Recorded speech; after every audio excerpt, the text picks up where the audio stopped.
Hello दोस्तों, आज हम करने वाले हैं क्लास 11th का जो आपका इंग्लिश का एग्जाम्स होने वाला है उसका मैं इंपॉर्टेंट एक क्वेश्चन लेकर आया हूँ। ठीक है, अब ये टॉप क्वेश्चन क्या है आपका एडवर्टाइजमेंट का है। एडवर्टाइजमेंट क्या होता है आपका एग्जाम्स में पूछा जाता है, ये 5 मार्क्स का आता है। तो आपको किस प्रकार से करना होता है एग्जाम्स में, इसको मैं बताने वाला हूँ। मेरे पास टॉपिक है सिचुएशन वैकेंट का। सिचुएशन वैकेंट का मतलब क्या होता है, आपके पास एक जॉब है जो आप किसी को देना चाहते हो। ठीक है, यहाँ पे आपके पास एक पोस्ट खाली है। ठीक है, तो आप एक एडवर्टाइजमेंट दे रहे हो, विज्ञापन लिख रहे हो। ठीक है, कि जिसको जो भी इस जॉब के लिए क्वालिफाइड है, जिसके पास ये क्वालिफिकेशन है इस जॉब से रिलेटेड, वो अप्लाई कर सकता है आपके पास। ठीक है, यहाँ पे तो इसको कैसे लिखना होता है, बहुत ही आसान होता है। तो देखो, सबसे पहले क्या करना होता है मैं आपको समझा देता हूँ। देखो, पहले क्वेश्चन बोला गया है on behalf of the principle of your school. आप क्या हो, प्रिंसिपल के बिहाफ पर आप स्कूल के ड्राफ्ट अ क्लासिफाइड एडवर्टाइजमेंट। आप एक एडवर्टाइजमेंट लिखने वाले हो, inviting application for sub post of teachers lying vacant and to be filled soon. ठीक है, यहाँ पे टीचर की पोस्ट है स्कूल में, जिसके लिए आपको क्या करना है, अप्लाई करने के लिए, मतलब लोगों को जो इसके लिए क्वालिफाइड है। ठीक है, जो टीचर के पोस्ट के लिए जिनमें योग्यता है। ठीक है, तो उनको आप इनवाइट कर रहे हो कि वो अप्लाई कर सकते हैं इन टीचर की पोस्ट के लिए। ठीक है, यहाँ पे तो इसके लिए आपको क्या लिखना है, एक एडवर्टाइजमेंट लिखना है, एक विज्ञापन लिखना है। कैसे लिखते हैं विज्ञापन, सब ध्यान दीजिएगा, सबसे आसान होता है जिसमें आसानी से आप मार्क्स ले सकते हैं। सबसे पहले आपको क्या करना होता है, सबसे पहले ऊपर लिखना होता है सिचुएशन वैकेंट, कैपिटल में लिखोगे आप। ठीक है, यहाँ पे जैसे इसमें लिखा हुआ है कैपिटल लेटर में लिखना होता है। ठीक है, इसके बाद आप क्या लिखोगे, जैसे देखो यहाँ पे स्कूल का नाम लिखा क्या है, DAV public school Shastri park Delhi. ठीक है, 31। वैसे ही आप भी किसी भी स्कूल का नाम लिख सकते हैं।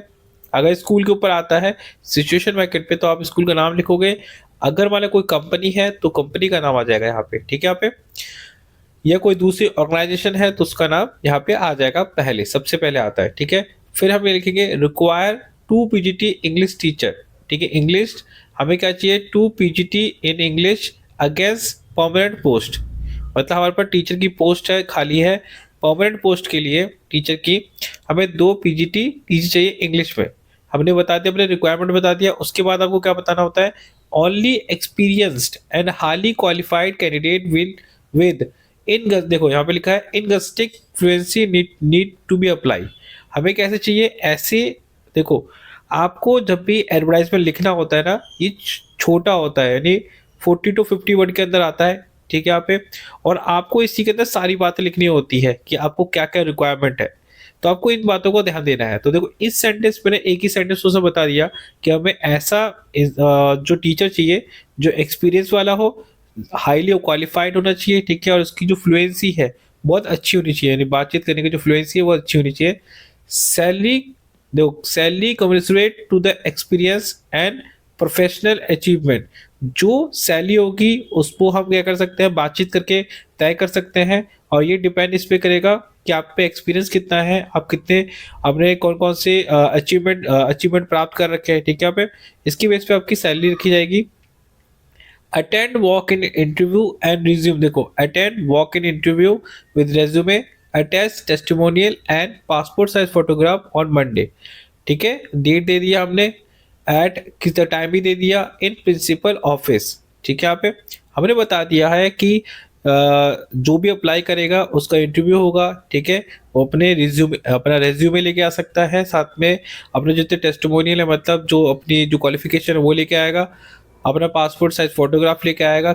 कब लेके आएगा, मंडे में लेके आएगा, और तारीख बता दी, टाइम बता दिया, और कहाँ आना है, और वो प्रिंसिपल ऑफिस में आना है, ये भी हमने बता दिया। ठीक है, यहाँ पे नो TADA एडमिसिबल। ठीक है, यहाँ पे एडमिसिबल मतलब होता है ना, कोई किसी का पोस्ट में उस पर आता, सोर्स से आता, वो सब हमें नहीं लेना। ठीक है, यहाँ पे तो मैंने आपको बता दिया कि एक सिचुएशन वैकेंट वाला जो एडवर्टाइजमेंट होता है उस पर क्या क्या लिखना होता है। सबसे पहले आपको देना होता है कि कौन सी पोस्ट है और कहाँ पे है।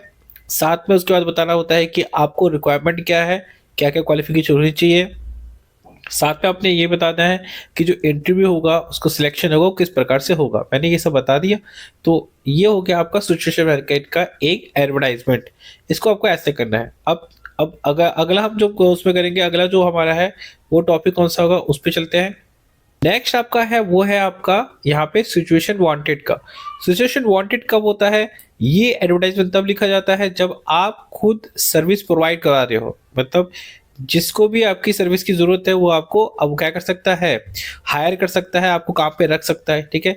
मान लीजिए आपको कोई भी काम आता है, जैसे आपको गाना गाना आता है, ठीक है, तो आप एक इंस्टीट्यूट खोल लेते हैं जहाँ पे आप संगीत सिखाते हो, ठीक है। यहाँ पे तो आप एक एडवर्टाइजमेंट दे सकते हैं कि किसी को भी अगर संगीत सीखना है तो आप उसके लिए आप उसको संगीत सिखा सकते हैं, ठीक है, पैसे के बदले में संगीत सिखा सकते हैं।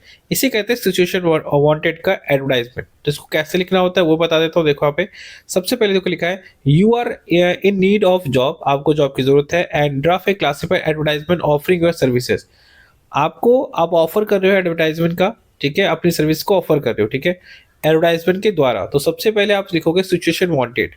जब आप लोगों को कहना अपनी सर्विस प्रोवाइड करवाते हो तो इसे सिचुएशन वांटेड में कहते हैं। लेकिन जब आपके पास कोई जॉब है, ठीक है, यहाँ पे तो आप किसी को हायर करना चाहते हो, इसकी तब लिखते हैं सिचुएशन वैकेंट। अब सबसे पहले लिखा है, यहाँ पे लिखो और इलेक्ट्रॉनिक एंड कम्युनिकेशन इंजीनियर है। यहाँ पे आपने बता दिया है कि आप कौन हो, एक इलेक्ट्रॉनिक कम्युनिकेशन इंजीनियर, मेल हो और 25 ईयर आपकी एज है, looking for suitable job in around Delhi, आप एक जॉब की तलाश में हो जो दिल्ली में हो। और इलेक्ट्रॉनिक कम्युनिकेशन कंपनी, किस कंपनी में चाहते हो, इलेक्ट्रॉनिक कंपनी कम्युनिकेशन कंपनी में, offering good working environment and growth opportunity, ठीक है। आप चाहते हो कि जहाँ पे एक अच्छा एनवायरनमेंट हो काम करने का और जहाँ पे ग्रोथ की अपॉर्चुनिटी हो, ठीक है, कि आप अगर मेहनत से काम करते हो तो आपको प्रमोशन भी मिले, ठीक है। आपने बता दिया कि आप क्या चाहते हो। The candidate has good communication skill and is open to correction and continue professional development, ठीक है। यहाँ पे आपने ये भी बता दिया जो candidate has communication skill, candidate के पास क्या है, कम्युनिकेशन स्किल, बातचीत करने का बहुत अच्छा वो है, ठीक है, is open to correction and continue professional development. और जो व्यक्ति है जो जॉब अपनी सर्विस प्रोवाइड करवा रहा है, ठीक है, वो कह रहा है कि वो प्रोफेशनल आगे डेवलप भी होता रहेगा। He is available for interview with notice 72 hour, हम क्या है अवेलेबल है इंटरव्यू के लिए, ठीक है, 72 आवर के लिए कॉन्टैक्ट नंबर दे दिया और अपना ईमेल आईडी भी डाल दिया है। तो आपको जो होता है सिचुएशन वैकेंट में इतनी इन्फॉर्मेशन देनी होती है, ज़्यादा देनी नहीं होती, इतनी सी देनी होती है, आपको इतना ही लिखना होता है। तो आपके एग्जाम्स में अगर आता है तो आपको उस प्रकार से करना होता है। अब मैंने आपको दो चीज़ समझा दिया और नेक्स्ट अगली वीडियो में हम और भी कुछ दूसरे टॉपिक के एडवर्टाइजमेंट में करेंगे। और अभी के लिए थैंक्स फॉर वॉचिंग।